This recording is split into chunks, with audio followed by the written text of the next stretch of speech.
The collapse of diversity, equity, and inclusion.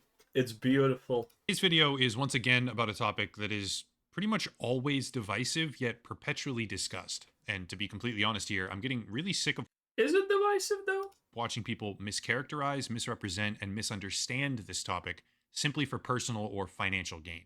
I'm not going to make it overly specific on who those people are. That's not the purpose of the video, despite the fact I consider them grifters of the highest order. However, if I can provide a complete overview to the best of my ability for anyone who wants to understand these topics better, the negative consequences of that grift, shall we say, may get blunted, which is probably a very good thing in today's political climate. To put it simply, we do not need more division right now. We need accuracy and critical thinking, which is currently, regrettably, in very short supply. With that said, let's officially get started. The real truth about DEI and bridge, which is a term you're probably going to hear quite a bit more often soon enough, in a world where these topics are typically I think most people. Someone commented about me talking about that Microsoft shut down their DEI division, and they said it doesn't matter that they shut down that thing because Bridge is gonna take over. I know about Bridge for something like less than a year at this point. All the people who need to know about what Bridge is already know about it, and if the Vogue DUI blah blah blah stuff goes away and it's getting replaced by Bridge, everyone is gonna get informed about what Bridge is doing, how it's doing things, and it's just gonna be the same story over again. Because we know that people try to do the most cheap thing possible, aka take something that people hate, rename it, and hope that people forget. No, we are way past this point in life where that works. People remember, people do not forget. Enough people already know what Bridge is.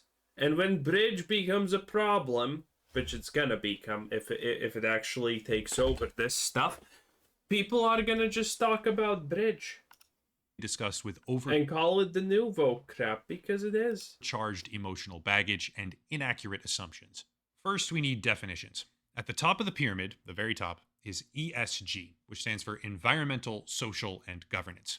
ESG is effectively a screening mechanism for investments where companies participating are expected to make ESG reports, which include everything from greenhouse gas emissions to labor practices, or even workforce diversity, which feeds into our next term.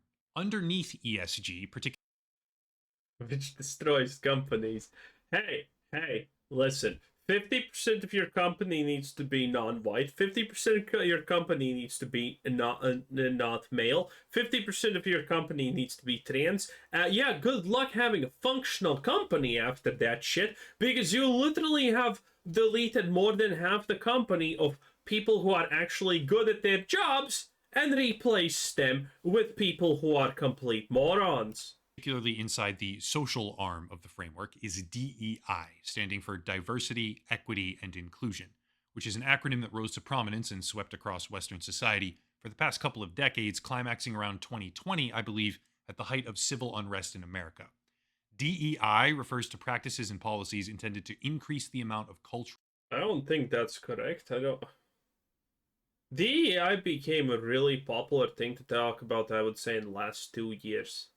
Until that point, it was like a little bit meh, because it wasn't that on the nose. Diversity in a given workplace, often through incentive programs or additional hiring practices, specifically for that purpose. According to Built In, which is a tech startup community that I'll come back to and reference later on, quote, DEI, diversity, equity, and inclusion, is an ethos that recognizes the value of diverse voices and emphasizes inclusivity and employee well-being as central facets of success. To bring those values to life. It's funny because DEI does not care about employee well-being at all. It just cares about the diversity part and inclusivity, and that's it. Life companies must implement programs and initiatives that actively make their offices more diverse, equitable, and inclusive spaces. End quote. Also, the big problem with this is only in white countries. Only in white countries, yeah. You won't see this shit in Africa. You won't see. Well, actually, Brazil is getting a little bit of that, and Mexico is also getting a little bit of that. Unlucky, bros, unlucky. But still, you're getting a super minor point of this. You need to have one white monkey working at your companies, same as Japan, and Japan does it just because they use it as a trick, which is funny. But yeah, this is only a thing in white countries. This is the same thing that the anti-racism push did and completely failed at because everyone just gets tired of this. Okay? If you think white people are the most racist group in the world, you do not know shit about history. You do not know shit about current events, in fact. If you think for a moment that whites are even remotely as racist as African blacks, Chinese, Japanese, or Jews, you have not been paying attention to the news, okay? You have not been paying attention to absolutely anyone. Whites are the reason slavery got canceled, okay? Shit! I don't even know what else to say here. Hopefully that about sums it up nicely. But they're trying to say just that white people are the only problem. Everything else is fine. Again. And anyone want to refresh my memory? What happened to the Asian hate thing? Yeah. They wanted to blame it on white people, but then they actually looked at what's happening and look at the people who got the Asians who actually got attacked and what they said, and they understood. Whoop! Wait a minute. This is okay. Asian hate does not exist. Relax. It vanished overnight when they actually looked at what's happening. Lastly, for definitions, as an extension of DEI, we have BRIDGE, BRIDGE, which stands for Benchmarking Race, Inclusion, and Diversity in Global Engagement, and is, quote, an institutional survey that explores diversity, equity, inclusion, and accessibility, DEIA, metric structures and practices at the organizational level across U.S. registered organizations in the international development and humanitarian sector, end quote. Just to recap, so we're all on the same page here, ESG takes place at what's called the investment level at the very top. DEI takes place at a company level under the social arm of ESG.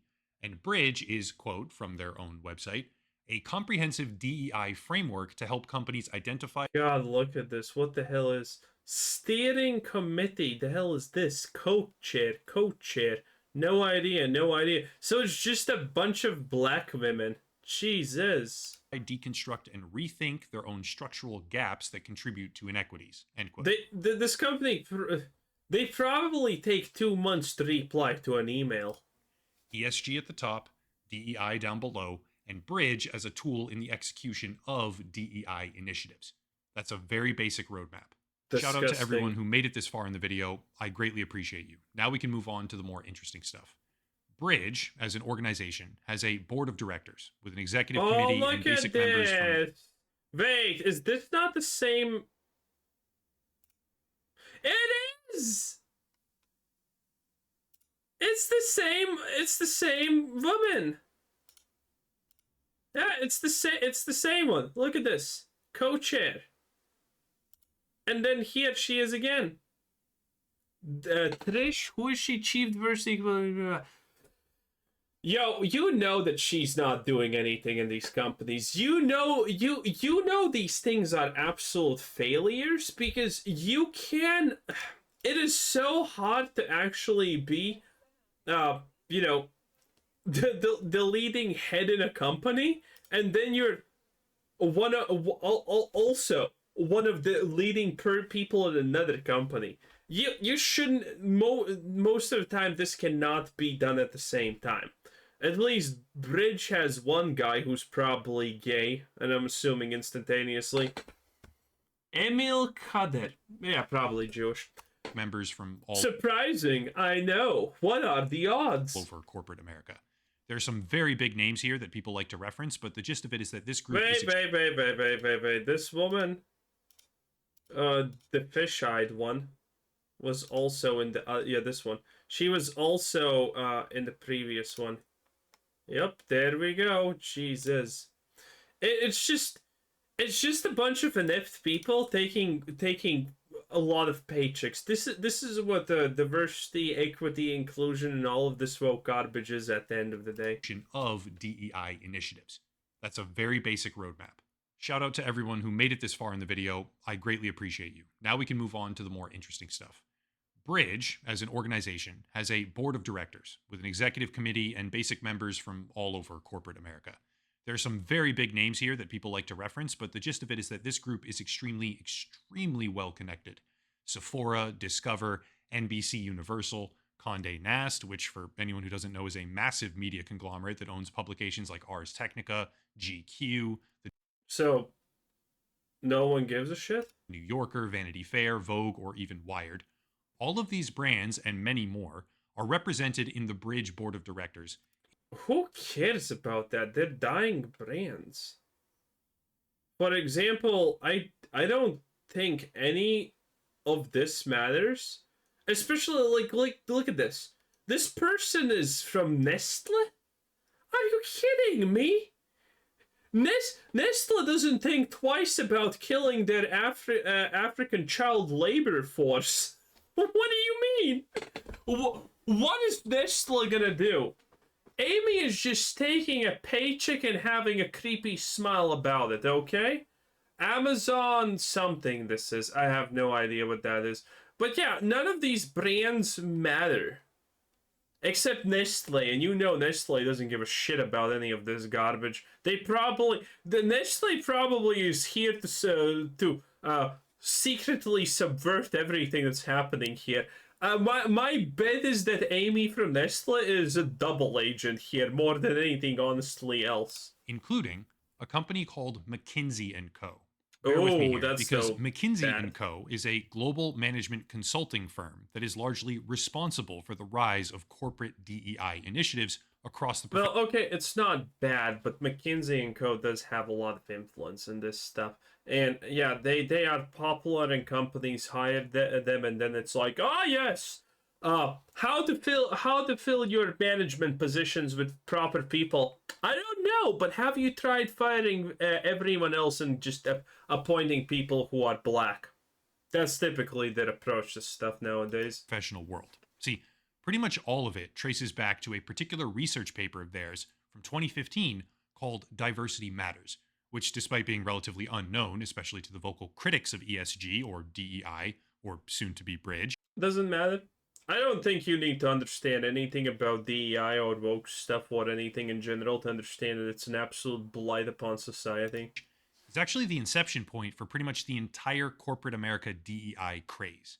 In 2015, shortly after the initial paper came out, the Wall Street Journal posted about its findings even, saying, quote, a new study of 366 public companies in the US, Canada, UK, Brazil, Mexico, and Chile by McKinsey & Co., a major management consultancy, found a statistically significant relationship between companies with women and minorities in their upper ranks and better financial performance as measured by earnings before interest and tax, or EBIT, end quote. Bro, Also, according to Notre Dame University, in a write-up titled that's such a lie. Like, look at what happened when Google tried to do the CSG shit.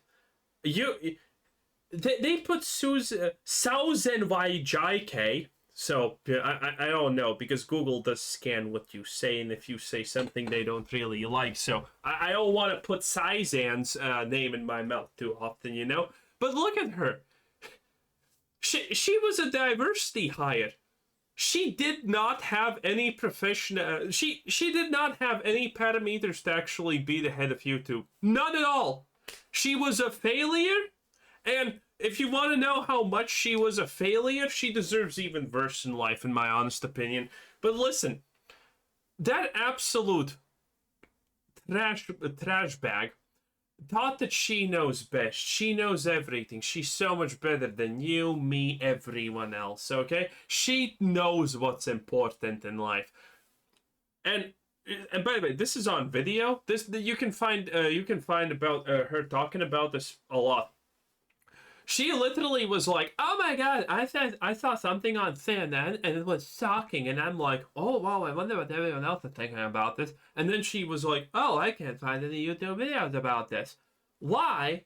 That's important. And it was some kind of no one cares thing. And she just thought it's super important. And she just changed the whole algorithm. She literally changed the whole YouTube algorithm to favor stuff that she thinks is important and people should know about. Yeah. And then her kid dies from ODing on heroin or something. Which is great. She deserves even worse. But again, this person who thinks she's so above you, so smarter than you, so better than you, lets her kid OD because she's literally that incapable. And again, we're talking about a multi hundreds of millions in the bank account. She has all the resources affordable in life, and yet her kid still ODs on drugs. And she thinks that she is smarter than you and must tell you what you need to think. These are the people running this show. These are the people actually trying to do this crap. Titled History of DEI, the Evolution of Diversity Training Programs, quote, a McKinsey report highlighted that companies with high racial and ethnic diversity are more likely to have financial returns above their industry medians. This business case for diversity prompted more companies to integrate DEI strategies into their operations. Yeah, and everyone knows this is a lie. From talent acquisition to customer engagement, end quote. And to really... People are also waking up to these researches that are done and, even peer-reviewed crap. Peer-reviewed stuff doesn't always actually try to replicate what is done. They don't look at the methodology. They just look at a couple of things, and you can get a lot of stuff peer-reviewed. Remember when that group of, I don't know if they're scholars, scientists, or whatever the hell they were, they just literally rewrote Mein Kampf to sound like feminism BS, and they got it peer-reviewed.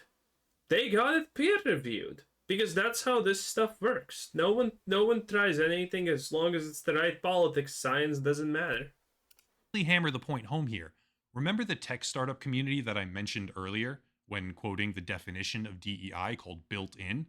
Yeah, that very same article from March of this year, 2024, in a section called Improved Business Outcomes, cites a Forbes article claiming that firms displaying culturally and ethnically diverse executive teams are 33% more likely to lead their industries in profitability.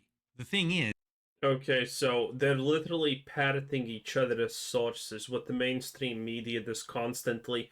CNN is like, someone said this, and the source is, I don't know, Washington Post. Washington Post source is Fox. Fox's source is CNN, and it just goes in a circle.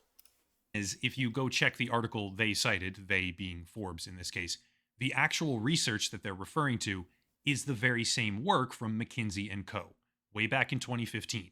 This time an expansion of it, actually, that includes over 1,000 companies, not just the initial 366. My point here, for anyone who's not able to follow along so far, is to showcase that incredibly divisive topics, ESG, DEI, and soon, Bridge, have been almost exclusively built around the idea that more diverse companies are somehow more profitable. By the way, now here, I'm going to throw a wrench into this. I believe that more diverse companies are more profitable because, you see, this is a statistics thing. Typically, all companies get dominated by white men. But, if someone is good enough, even 10 or 20 years ago, typically, if you're not a white man, you can break into that industry. If you're a woman, if you're black, if you're blah, blah, blah, you could have broken into this because everyone sees your value, everyone sees your strengths. So, the people who did break into the top positions in these companies and were not white men, yes, they account for diversity. And they are the best of the best. That's why they could break in. They are literally above the average by a huge landslide. So it is most likely plausible that you actually see natural data like this, and you can say, oh yeah, having one woman in the board of directors is actually really good because that woman is an outstanding specimen that stands above 99.999% of other women in competency. because this is just how these statistics measure out in real life.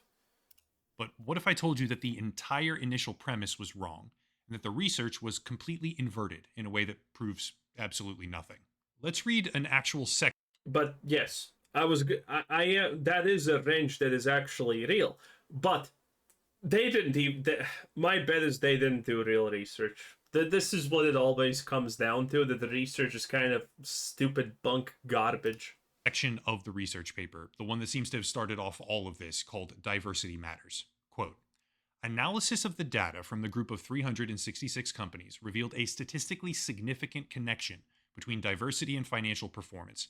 The companies in the top quartile for gender diversity were 15% more likely to have financial returns that were above their national industry median, and the companies in the top quartile for racial/ethnic diversity were 35% more likely to have financial returns above their national industry median. Exhibit 1.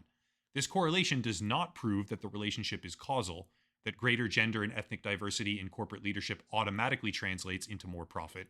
Yes, this sentence is effectively what I said. What I just said about the put in the wrench again, because these things are predominated by X, but they do not exclude Y from entering the space. But for Y to enter the space, they actually need to be way above average. So this makes sense, because way above average people in intelligence, in capability, in companies make companies better. Crazy how that works, huh? But rather indicates the companies that commit to diverse leadership are more successful. The existence of the relationship is statistically significant and consistently present in the data. End quote. Just to be very, very clear, that's big. That's massive and huge. Claiming that companies with increased executive diversity are 35% more likely to have financial returns. Also, this is why I always look at the data. I don't care if your research is peer reviewed. I care about seeing the raw data that you are using and what you're trying to do with the data. Again, as a financial analyst for businesses and whatnot, I know how to lie with numbers. There's 50 ways to lie with numbers if you so want to. One of my daily activities, well, okay, quarterly activities, was figuring out a way to present a 50% drop in sales as a good thing. And guess what? It typically worked out, because when you have enough numbers, you can fudge a lot of things up. Above their national industry median. And by the way, that was legal. Is enormous. And taking this research on its face, it becomes abundantly clear why so many different companies began aggressively promoting DEI initiatives and doubling or tripling or quadrupling down on the idea of increasing diversity by any means necessary. However, this is where things start to fall apart and where the entire... This is not even true. They were still forced into this. This was just used as a catalyst. entire house of cards comes crashing down very rapidly. ESG and DEI don't work. To be clear, I'm not saying that diversity is a bad thing. Don't get it twisted here. I'm saying that increasing diversity alone does not create a 35% higher likelihood of increased financial returns. Yep. First, for ESG, at the top level, the investor side of things, the entire ethos is just smoke and mirrors. According to research from Vox EU, which looked at ESG fund performance and investment returns, quote, this is as a final piece of horrible evidence, we calculate the hypothetical returns a fund would earn based on the disclosed portfolio and compare them to its realized returns. In Figure 2, we observe that in the 10 days leading up to disclosure, funds tend to underperform the portfolio they are about to disclose. This observation is consistent with the idea that, during this period, they incur meaningful transaction costs as they adjust their portfolio to include more environmentally friendly and sustainable assets. However, following the disclosure event, we notice a shift in performance dynamics. Funds begin to outperform the portfolio that they have just disclosed, indicating that they are now holding higher paying assets than the ones they have recently made public. This trend is in line with the hypothesis that after the disclosure event, funds might replace some ESG assets with higher yielding but less sustainable assets. End quote. To simplify that, because a lot of it's boring, I know. Okay, let's hear him simplify it, and then I will simplify it. ESG funds are not even holding assets that conform to their own ideology. These investment portfolios are most likely... Wait, that's incorrect. Okay, well, thankfully my explanation for this is simple. what this is effectively telling you is that ESG is a lie. When you need to report ESG, because when you do the report, you need a couple of things to tick a couple of boxes. What this report is effectively saying that is when it's time to report ESG, companies are, oh yeah, we hired 50 black people. There's 7 Indians. There's a yoga mat on the table right there, right now, and tick, tick, tick the boxes. And after the boxes have been ticked, a week goes by and it gets approved. They dump the Indians in the trash. They let the blacks go roam the fields free, and they get rid of the yoga mat. That's effectively what they're saying, and then they introduce the actual real stuff that works. That's what this is saying. That ESG is a bunch of lie for these companies, because the moment they can replace ESG with something that works, they do. They just want to keep the ESG rolling for the benefits it provides from companies like BlackRock. Not even holding their assets before and after disclosure events, selling off stock in better earning companies so that their assets on paper, at least at the specific time of disclosure, will better reflect the ideology of the fund. Just smoking me. By the way, this is not even new as a tactic for companies to do, but everything else that actually falls under the same thing that they are allowed to do with ESG is legal. It's called stock manipulation in most cases, in fact. Second, DEI, with regards to that famous paper from McKinsey, is just completely backwards. Over the years, many academic publications have tried and failed to replicate McKinsey's findings, but an excellent summary comes from Econ Journal Watch, conducted by Jeremiah Green and John R.M. Hand. From the conclusion, quote, "Our findings lead us to 2 main conclusions and an emphasis.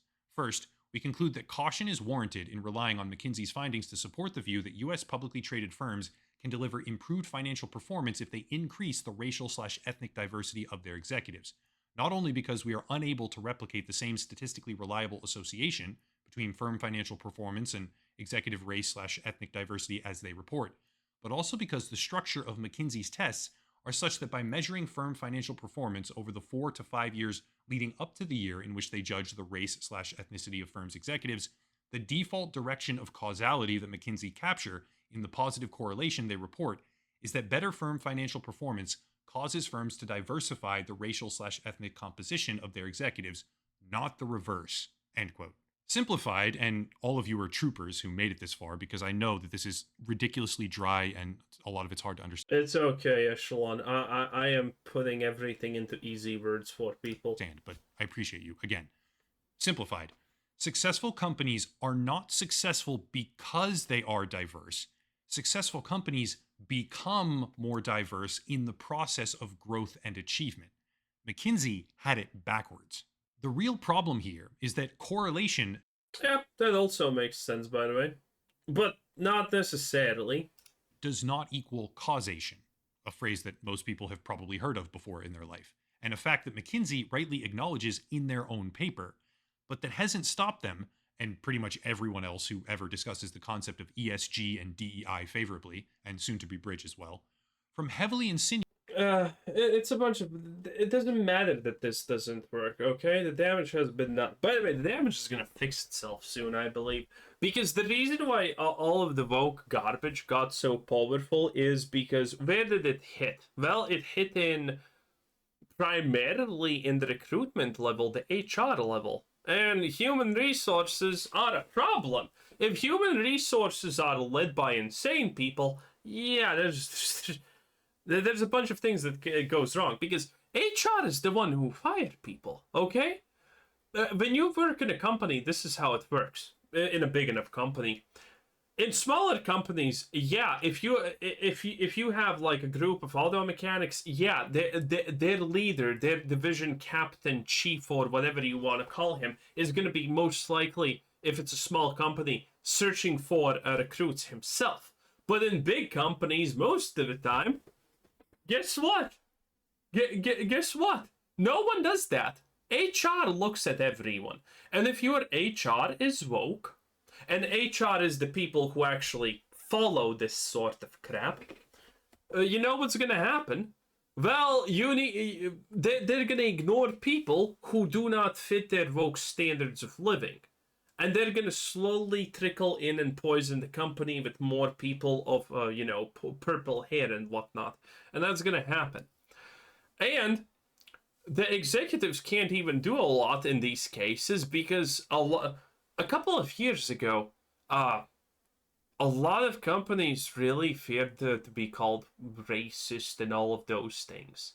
Now it's like people are just gonna tell if someone yells, "Oh, this country, not country, but this company fired me because I'm this and that." People are gonna just tell them, "We don't care, you absolute loser," and nothing's gonna happen. But 3, 4, 5 years ago, this was a serious issue. Companies were really afraid. And now that companies can fire these people and not really be held accountable for firing them because they're shit, it's gonna change. It's gonna start changing, I think. Anyway, this is pretty much it because we know that this doesn't work. Anyway, that was upper echelon. 10 out of 10. Bye.